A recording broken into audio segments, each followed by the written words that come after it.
우리는 계속해서 이제 이 공부를 하는데, 빛을 따라서 공부를 하는데, 사실 여러분들 대부분 빛을 다 찾으셨지만 이제 빛을 찾지 못하는 사람들을 위해서 우리가 다시 한번 복습하고 또 훈련하는 그런 시간이 되기를 좀 바랍니다. 그래서 그리스도인이 되기까지, 다른 말로 하면은 거듭나기까지, 그러면 거듭나려면 이런 뜻이거든요. 구원받으려면 이런 뜻입니다. 그래서 지난번에 5번까지 주제를 살펴봤고, 성경, 하나님, 사람, 죄, 예수 그리스도. 오늘은 구원과 믿음과 구원.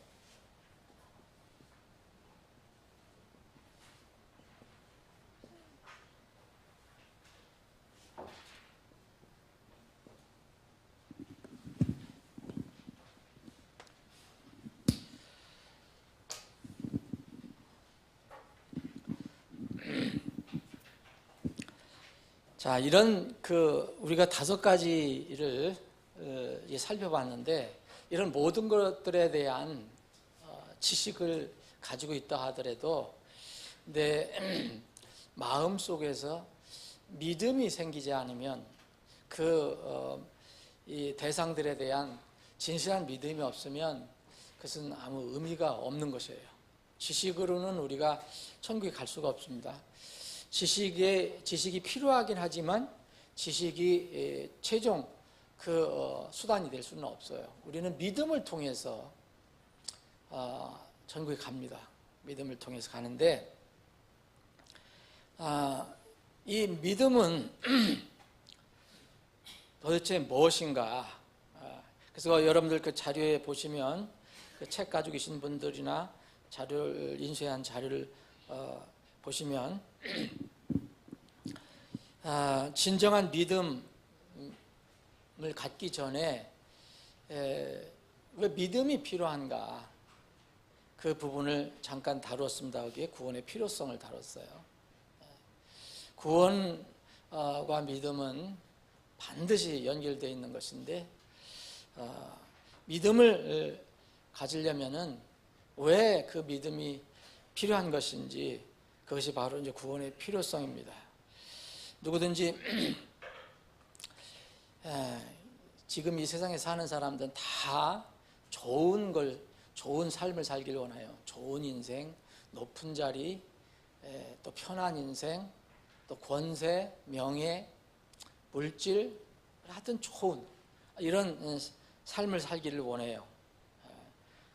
그런데 이러한 삶은 한시적이라는 거죠. 성경, 우리가 제일 처음에 성경을 배웠잖아요. 성경 말씀에 의하면은 이런 삶은 한시적이에요. 그래서 아무리 대단한 삶을, 인생을 살았어도 죽음을 이긴 사람은 없고요, 하나님께 정하신 기간을 벗어날 수가 없었습니다. 그래서 성경은 우리 인생을 여러 가지로 표현하는데, 여러 가지로 표현합니다. 뭐 그림자라고 표현하고, 직조기, 배틀의 부위라고도 표현하고,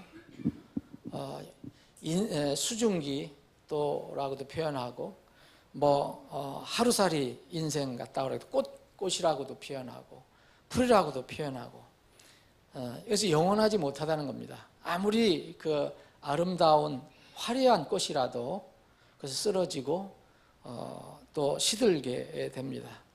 그래서 이것이 인생이라는 건데, 이것을 이제 깨닫지 못하고 사는 사람들을 하나님께서는 동물이라고 표현했어요. 동물, 짐승.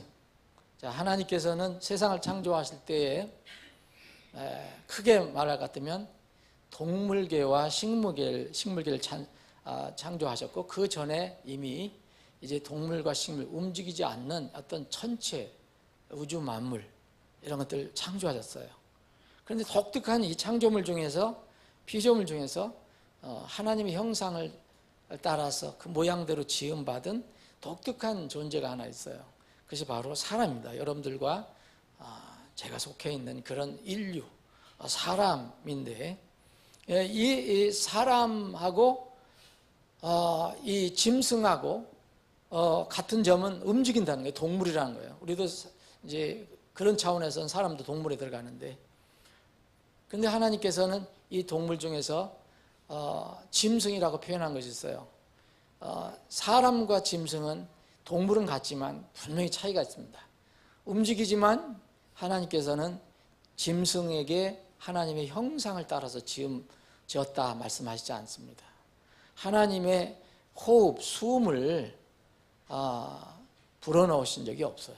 있으라 했을 때 있었습니다. 그래서 사람은 독특한 것인데, 이 사람이 만약 하나님께서 사람을 향해서 해놓으신 것을 못 깨달으면 똑같다고 그래요. 짐승하고 사람하고.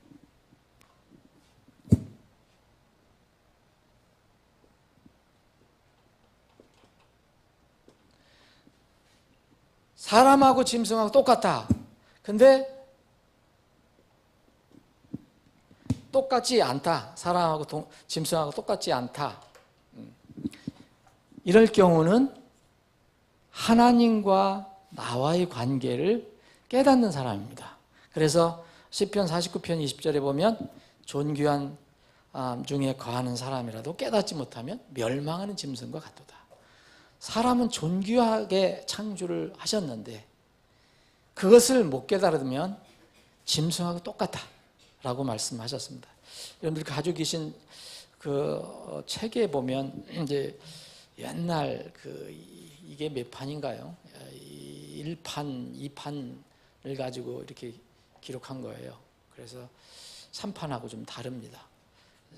이제 내년쯤에 이걸 다시 보정 출판할 때는 성경을 고칠 거니까 좀 참고하시고, 다 거기 못 고쳤습니다. 고친 것도 있지만 못 고친 거 있으니까 그렇게 이해를 해 주시기 바랍니다. 그래서 이 믿음과 구원을 우리가 살펴볼 때 짐승하고 우리는 틀리다. 짐승은 믿음이 없어요.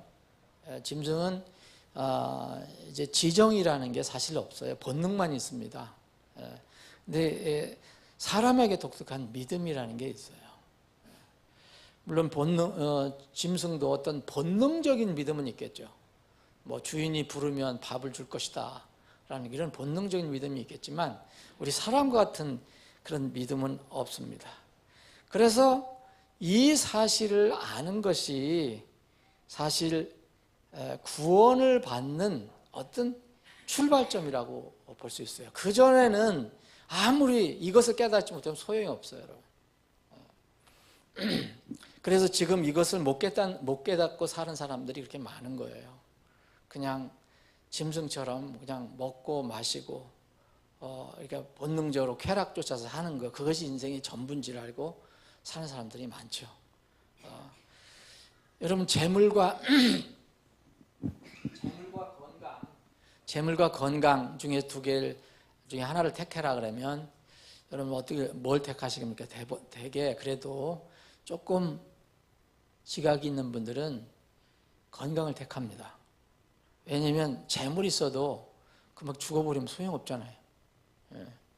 그래서 두 개를 다 주시면 좋겠지만 둘 중에 꼭 하나만 택하라면 건강을 사람들은 택합니다.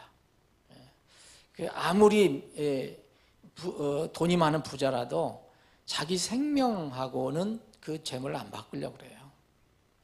그래서 마지막에 내려놓는 것이, 처음에는 재물 안 내려놓다가 나중에 죽인다 그러면 재물 내려놓잖아요. 그런데 재물과 건강 중에서 건강을 택하지만 사람들은 요구에서 조금 벗어나야 되는데 그 다음에 재물과 건강과 그 다음에 영원한 생명이 있다 하면은 영원한 생명, 무엇을 택할 것인가? 세상 사람들은 잘 택해야 재물, 그 다음에 건강인데 이제 그 영원한 생명은 택하지 않으려고 합니다. 이게 이제 모르니까 그런 것이죠. 한 번 죽는 건 사람들이 정해진 것이요, 그 뒤에는 심판이 있나니 했는데 이 뒤에 죽는 것은 알지만 그 앞에 것만 있는 것을 생각하고 뒤에 있는 것을 믿으려고 하지 않기 때문에 영원한 생명은 택하려고 하지 않습니다. 여러분 복음을 전할 때, 여러분들이 진리의 말씀을 전할 때 그런 사람들에게는 아무리 얘기해봐야 예수님이 뭐 왜 십자가에 돌아가셨느냐, 왜 피를 흘리셨느냐, 왜 부활하셨느냐 의미가 없어요. 그래서 우리가 전도를 할 때 여러분들이 어떤 사람들을 만나서 얘기할 때는 그 사람의 영적인 상태를 먼저 파악하는 것이 무척 중요합니다. 우리가 말씀을 그냥 듣든 안 듣든 선포하면 언젠가 그게 또 마음에 씨가 뿌려져서 싹이 날 때가 있겠지만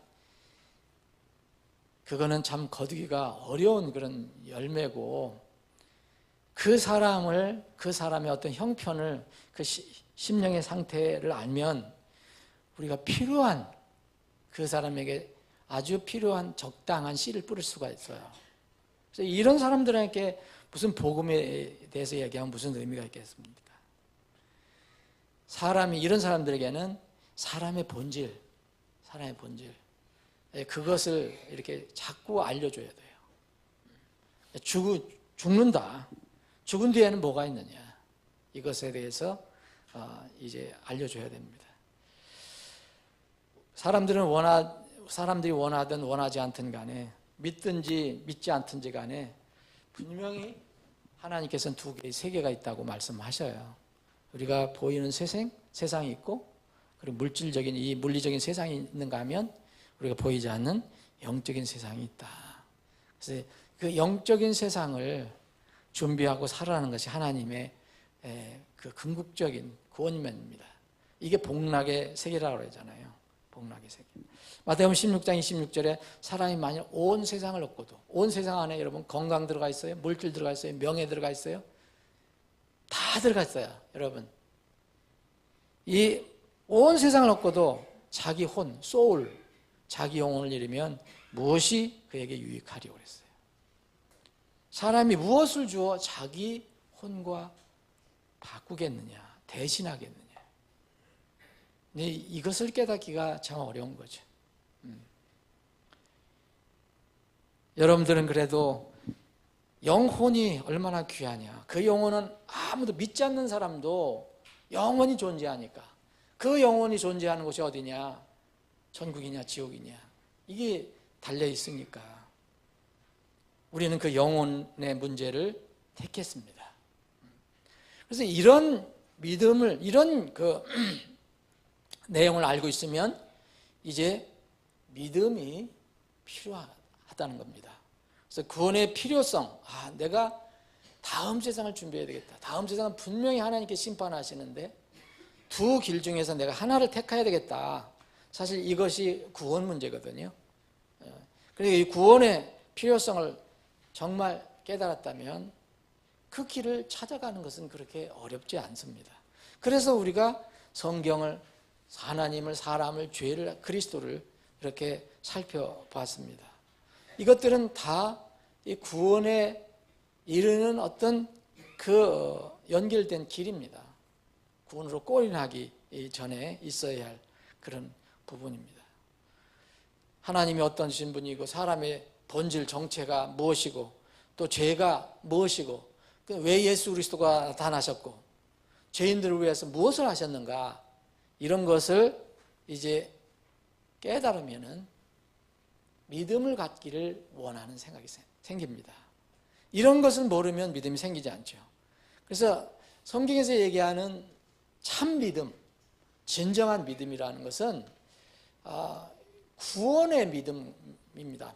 구원, 어떤 사람을 구원시켜주는 믿음이 되는 겁니다. 세상에는 믿음이라는 그 신뢰, 믿음이라는 것, 이런 종류에 포함되는 것이 너무 많습니다, 여러분. 그죠? 여러분들도 오늘 믿음이 있었기 때문에 교회에 왔어요.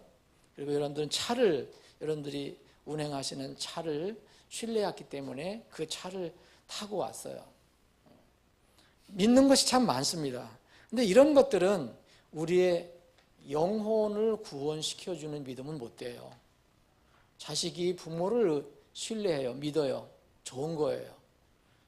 또 부모가 자식을 신뢰해요. 또 국민이 대통령을 믿어야 되는데 요새는 참 잘 못 믿어서 큰일 났어요. 또 대통령도 국민을 못 믿어요.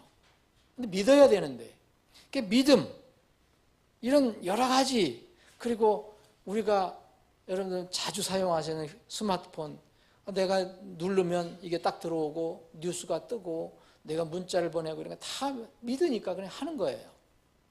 근데 이런 건 아무리 믿어도, 여러분 또 좋은 애인 사이에 믿음이 있잖아요. 사랑하는 젊은 사람들이 분명히 저 사람이 나를 사랑하고 나도 저 사람을 사랑한다. 믿음이 있어요. 근데 믿음이 깨지는 때가 있으면 이제 갈라지는 거죠. 근데 이 믿음이 있으니까 그 두 사람 사이에 사랑의 관계가 형성이 됩니다. 그런데 이런 거는 아무리 믿음을 가지고 있어도, 아무리 대단한 믿음을 가지고 있어도 그 사람의 영혼은 건질 수가 없어요. 영혼 문제는 다룰 수가 없어요. 성경이 말씀하는 믿음은 부모를 신뢰하라, 부모를 공경하라, 또 형제 자매를 서로 사랑하라, 이것도 믿음 안에 있지만 아무리 그렇게 해도 그것은 내 영혼을 어떻게 할 수가 없습니다. 이 성경이 말씀하시는 그 믿음은 하나님에 대한 믿음이 되어야 됩니다. 하나님께서 보내주신 예수 그리스도에 대한 믿음이 있어야 됩니다. 그분이 나의 구원자라는 믿음이 있어야 됩니다. 그래야지 구원이 성립이 됩니다. 그거 아니면은 성경에서 얘기하는 믿음은 아닙니다. 기가 막히게 아무리 얘기해도 소용이 없어요. 요새 기독교가 점점 변질돼 가는데 돈 많고 권세 있고 명망 있고 이런 사람들은, 특히 설교자들은 그렇게 되면 나중에 이상하게 변질이 돼요. 왜 그런지 잘 모르겠어요. 젊었을 때는 뭐 오직 예수님만 길이라고 그러다가 나중에 늙으면 돈 많고 권세 있고 명예 있고 뭐 세상이 우러러보고 그러면 묘하게 그런 걸 바꿔요. 참 신기한 일인데, 여러분 예수님 외에 다른 길이 있습니까? 다른 길이 있다고 얘기를 하거든요. 그러니까 그런 믿음은 구원의 믿음이 아니에요. 도대체 그게 신비예요. 하나의 신비인데 그런 목회자들, 설교자들이 있어요. 근데 성경은 예수 그리스도 외에는 길이 없다고 그랬어요. 내가 곧 길이요 진리요 생명이 나를 통하지 않고서는 아무도 아버지께 오지 못하느니라. 이 말씀을 바꿀 사람이 없는데, 그런데 묘하게 그렇게 얘기하는 사람들이 있어요. 그런 믿음은 구원이 아닙니다. 뭐 기독교인은 예수 믿고 불교인들은 부처 믿고 마호메 또 교인들은 모하메드 믿고 알라 믿고, 그러면 결국 나중에 다 천국에서 모인다? 그런 거 없어요. 그런 믿음은 절대 구원을 받을 수가 없는 믿음이에요. 그래서 믿음은 반드시 구원의 믿음이 되어야 되는데, 구원의 믿음은 누가 저기를 세우느냐, 기준을 세우느냐. 그것은 성경, 하나님 입에서 나온 말씀밖에 없어요. 하나님 말씀에 그런 말씀이 있습니다. 요새 소위 사랑을 강조하는 사람들이 뭐 다른 종교 가진 사람들도 구원받을 수 있다고 하는 그런 말씀이 있습니까, 성경에? 참. 그래서 이런 것 때문에 구원에 대한 두 가지 비성경적인 이론이 나왔어요. 좀 제가 크게 얘기를 하는 거예요. 개략적으로. 비성경적인 믿음.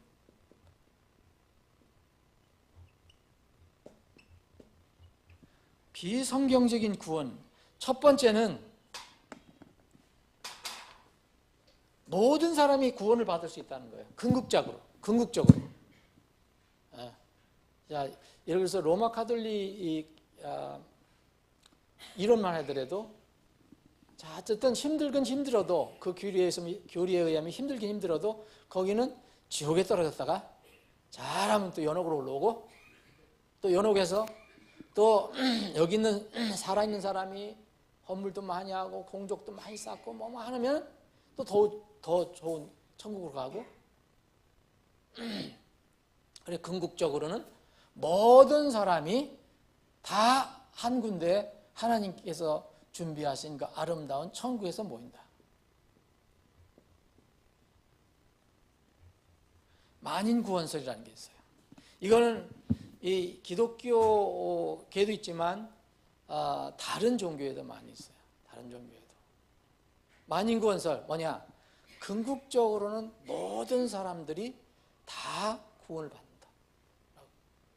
기독교에도 있습니다. 이런 거. 그러면 우리하고 차이가 지금 뭐냐?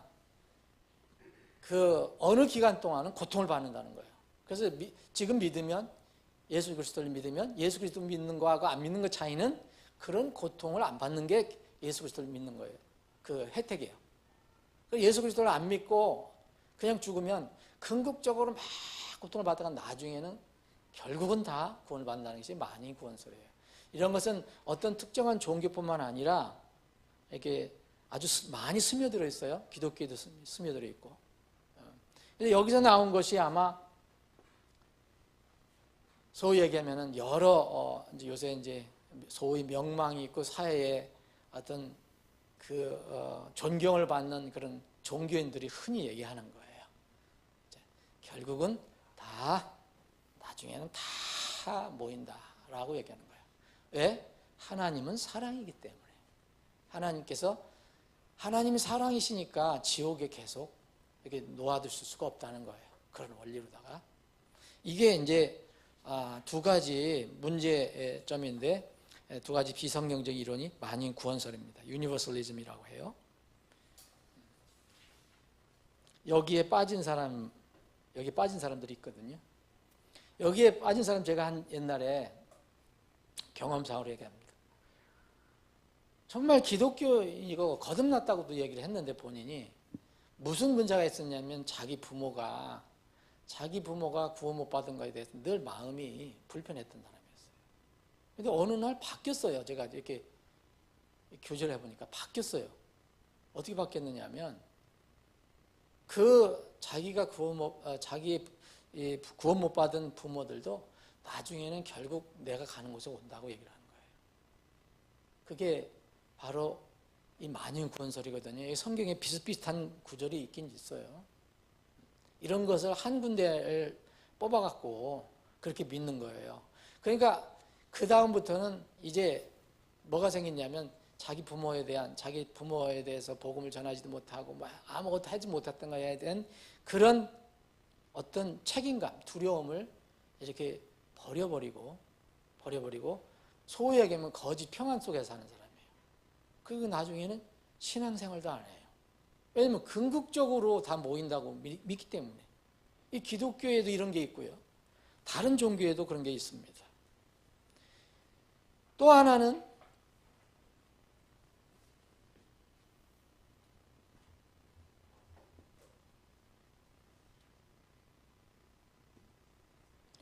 제한 속죄설이에요. 제한 대속설이라고 되어 있고 제한 구속설도 되고 이건 뭐냐면 한정이 된다. 모든 사람이 구원을 받는 게 아니라 특정한 사람만 구원을 받는다. 이게 이제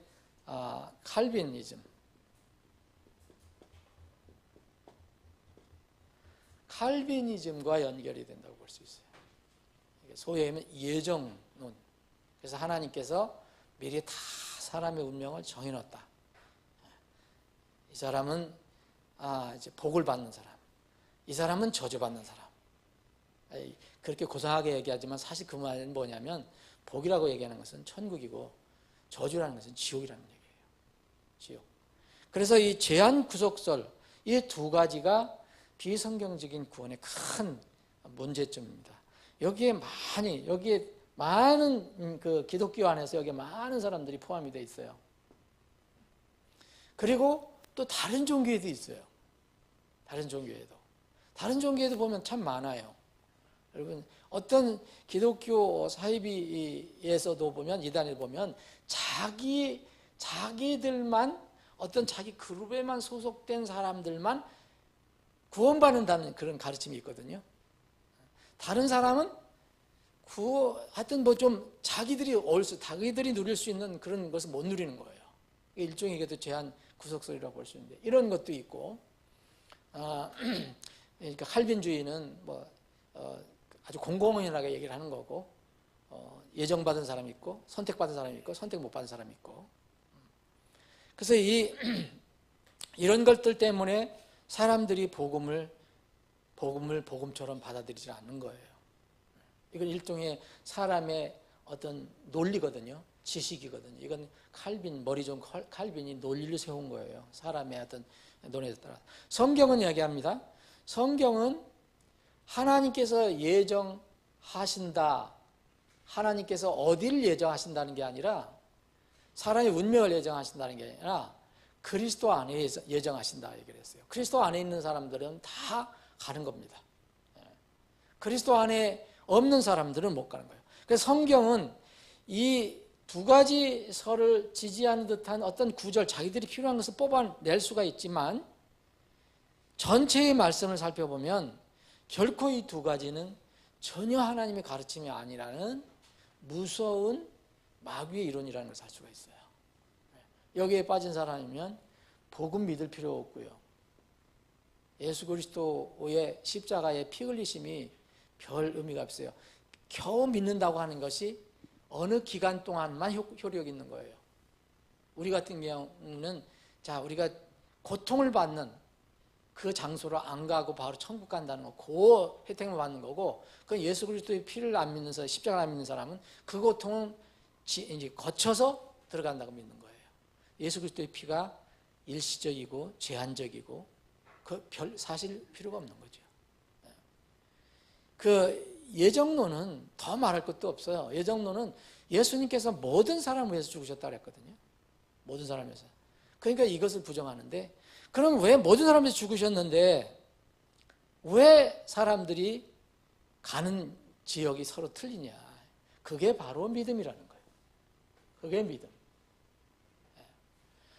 그럼 이것은 어떤 면은 신비인데요. 하나님은 믿음이 필요 없어요. 하나님은 그리스도께서 육을 입고 오셔서 우리에게 믿음을 주신다고 그래서 그리스도의 믿음이라는 말은 있어요, 성경에. 그리스도의 믿음. 그런데 하나님이 무엇을 믿으실 필요는 없는 거예요. 이 믿음은 사람에게만 필요한 거예요. 피조물에게만 필요한 겁니다. 근데 성경은 믿음에 대해서 얼마나 많이 얘기합니까? 자, 요한복음 1장 12절 13절 보면 그분을 받아들인 자, 그분을 영접한 자고 그분의 이름을 믿는 자들에게는 다 하나님의 아들들이 되는 권능을 그분께 주셨으니 이는 혈통이나 육신의 사람 뜻으로 나지 아니하고 오직 하나님께 태어난 자이다. 자, 뒷부분 13절은 하나님의 은혜, 하나님의 권능으로 우리가 하나님의 도우심, 역사하심을 우리가 믿었다라는 거고, 앞에는 12절은 우리가 믿는 걸 얘기해요. 우리가 믿는 걸 얘기하는 거잖아요. 그래서 우리 믿음은 두 가지를 인정해야 됩니다. 하나님은 우리에게 예수 그리스도에 대한, 하나님에 대한 믿음을 갖는 것은 너희들 책임이다라고 얘기해요. 그래서 주 예수 그리스도를 믿으라 그런 거예요. 이거 명령입니다. 명령. 그런데 이 믿음을 우리가 갖는데 이 믿음을 갖고 안 갖고는 우리 책임이다.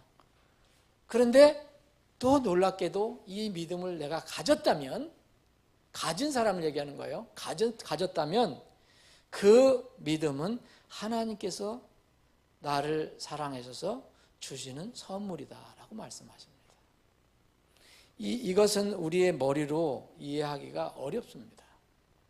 그래서 사람에게 필요한 것은 왜 복음을 전하느냐 하면은, 여러분 복음을 전할 때 하나님의 권능, 하나님의 위대하심, 하나님의 주권을, 하나님의 절대 주권자이심을 알 필요는 있지만, 복음을 전하는 것은 우리에게 책임이 있다는 것을 전하는 거예요.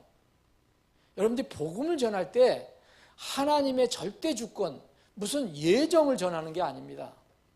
복음을 전하는 것은 그건 하나님 편에 속한 거고 우리가 관여할 게 아니에요. 우리에게 주신 것은 가서 전해라는 거예요. 뭘 전해라? 믿음을 가져라라는 거예요. 예수 그리스도에 대한 믿음을 가져라. 이건 하나님의 책임이 아니에요. 사람의 책임이에요. 예.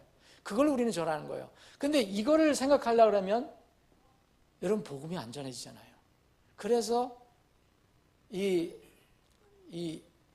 칼비니즘에 빠져 예정론에 빠진 사람들은 복음을 전하지 않는 거예요. 논리적으로 아니 사람이 저렇게 이렇게 운명이 정해졌는데 태어날 때부터 뭐 지옥 갈 사람, 천국 갈 사람 정해졌는데 내가 전도지 갖다 주고 뭐 기도하고 뭐 한다고 변화가 되나? 그런 개념으로 들어와 버리는 거예요. 이게 무서운 개념입니다. 성경은 하나님은 절대 주권자이시기 때문에 사람들의 운명을 주님의 손에 가지고 있지만 여전히 우리에게 하나님의 형상을 따라 지음받은 사람들에게는 믿어라 하는 책임을 주고 계세요. 동물들에게는 그렇게 하지 않습니다. 동물은 의미가 없는 겁니다. 그래서 우리가 복음을 전하는 것은 우리가 해야 될 일을 전하는 것이지 하나님 편에서 어떻다 하는 것은 우리가 그것을 강조할 필요가 없어요. 얘기할 필요는 있지만 선택받은 민족이라고 여러분 이스라엘 민족은 선택받은 민족이었잖아요. 근데 여러분 선택이라는 것은 자기들이 뭐 해서 선택받은 게 아니잖아요. 하나님이 선택하셔서 선택한 거 아니에요. 이스라엘 민족을 누가 선택하셨습니까? 예수님이 하나님이 선택하셨잖아요. 왜 블레셋을 선택 안 하셨을까? 하나님 뜻이에요. 그런데 이스라엘은 분명히 선택된 민족이었잖아요. 이것 때문에 자부심이 굉장히 강했죠. 하나님의 놀라운 축복을 받았어요. 그런데 그들이 왜 안식에 못 들어갔어요? 많은 사람이 안식에 못 들어갔다고 얘기해요. 히브리서에 보면, 히브리서 4장에 보면 믿지 않았기 때문에 그랬어요. 믿지 않았기 때문에. 선택받는 거하고 믿는 거하고 또 틀린 거예요.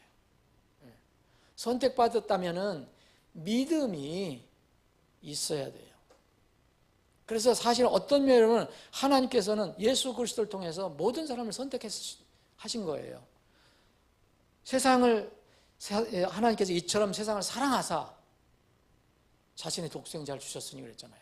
온 세상을 선택하셔서 다시 독생자를 주셨어요. 그런데 그 예수 그리스도를 어떻게 해야 되느냐? 믿어야 된다고 그러잖아요. 믿어야 된다. 그래서 선택됐는데도 안 믿으면 의미가 없습니다. 그래서 믿음으로 우리가 구원을 받는 겁니다. 너희가 믿음을 통해 은혜로 구원을 받아내는 거예요. 은혜에 의해서 믿음을 통해서 구원을 받았다는 겁니다. 은혜는 하나님께 주시는 것이고 믿음은 우리가 하는 것입니다. 이거 참으로 신비이긴 하지만 그래서 우리는 이 믿음을 가지시오라고 전하는 것이 바로 전도입니다. 거의 선교입니다. 절대로 예정 얘기할 필요 없어요. 예정은 언제 얘기하느냐? 천국 들어가면 다 예정되어 있다고 알 수가 있어요. 제가 말씀드렸죠. 이 많은 사람들이 그 스펄전 목사님을 그 장로교라든지 베프티스트 교회의 그 침례 목사님이신데 이렇게 칼비니스트 같은 사람들은 그 스펄전 목사님을 칼비니스트라고 얘기를 해요. 이분이 하나님의 절대 주권을 많이 강조했기 때문에. 그런데 그 스펄전 목사님 절대 칼빈주의자가 아닙니다. 이분처럼 전도 선교 열심히 했던 분이 없어요. 하나님 절대 주권을 강조했지만 전도 선교 열심히 했던 분입니다. 이분이 한 말씀이 굉장히 우리가 이해하는 데 도움이 돼요. 자, 우리가 살아있을 때는 하나님과의 어떤 관계에 되냐? 반드시 하나님을 믿어야 된다는 거죠. 그래서 믿으라, 그것을 강조해야 되는 겁니다. 그럼 성경에서 이야기하는 은혜고 선택이고 예정은 이거 뭐냐? 여러분, 천국 문을 이제 그 스펄전 목사님 이렇게 얘기했습니다. 천국 문 앞에 딱 가보니까 일종의 이제 예화죠. 천국 문에 딱 가보니까 저 천국 문 앞에 뭐 아직 못 들어간 거죠. 천국 문 앞에 가보니까 저 앞에 문 앞에 뭐라 써 있느냐? 주 예수 그리스도를 믿으라. 그렇게 되어 있더라는 거예요. 내가 그래야 구원을 받는다. 이렇게 되어 있어요. 그래서 딱 믿고 들어가 보니까, 믿고 들어가서 천국이 이제 내 뒤에 있어요. 내가 안에 들어갔으니까. 그 천국에 들어가서 뒤를 이렇게 돌아보니 그 안에 위에 걸려 있는 것은 내가 너를 택하였노라 라고 되어 있다는 거죠. 여러분, 이 택하는 것을 자꾸 이 땅에서 얘기하면 안 됩니다. 그건 하나님의 절대 주권 가운데 있기 때문에 우리는 모르는 거예요. 믿음 안에서 택하신다, 하나님이. 그래서 우리가 하는 것은 믿음을 전하는 거예요. 믿어라 하는 거예요. 믿어라. 그래서 회개가 필요하고 받아들이는 것이 필요한 거예요. 회개라는 것은 죄를 버리고 가던 길에서 유턴해 갖고 다시 180도, 360도 돌으면 안 됩니다. 절대 360도 돌으면 안 돼요. 360도 도는 사람들이 꽤 있어요. 요새 세상에 보면. 180도만 돌아서 완전히 반대 방향으로 가는 거예요. 그 반대 방향이 뭐예요? 내가 죽음의 길을 가다가 하나님을 향해서 가는 거예요. 예수 그리스도를 향해서 가는 거예요. 그게 회개예요. 영접이라는 건 뭐냐? 인격적이니까 우리는 동물이 아니고 사람이고 하나님의 형상을 따라 지음받았기 때문에 받아들인다는 것은, 영접한다는 것은 그분과 내가 인격적으로 하나가 된다는 것을 얘기하는 거예요. 근데 이제 구원파에서는 또 이것도 무시해버리거든요. 이것도 잘못된 것입니다. 자, 그래서 믿음과 구원, 이 구원이 반드시 연결이 된다. 구원과 믿음은 반드시 연결이 된다. 구원은 믿음을 통해서 이루어진다. 오늘 여기까지 보겠습니다. 아버지 하나님, 오늘도 저희들에게 믿음을 주셔서 하나님의 집에 모여 하나님의 말씀을 살펴볼 수 있게 해주셔서 감사합니다. 우리를 구원해 주신 것을 감사합니다. 우리 주위에 아직도 이 구원의 진리를 알지 못하는 사람들이 참으로 많이 있습니다. 주님, 우리가 나아가서 그들에게 주 예수 그리스도, 오직 유일한 구원자 주 예수 그리스도를 믿으라고 우리가 열심을 내서 전할 수 있게 해 주시옵소서. 이 시간 이후에 모든 진행되는 절차에 주님께서 필요한 복을 내려 주옵소서. 거룩하신 예수님의 이름으로 기도합나이다. 아멘.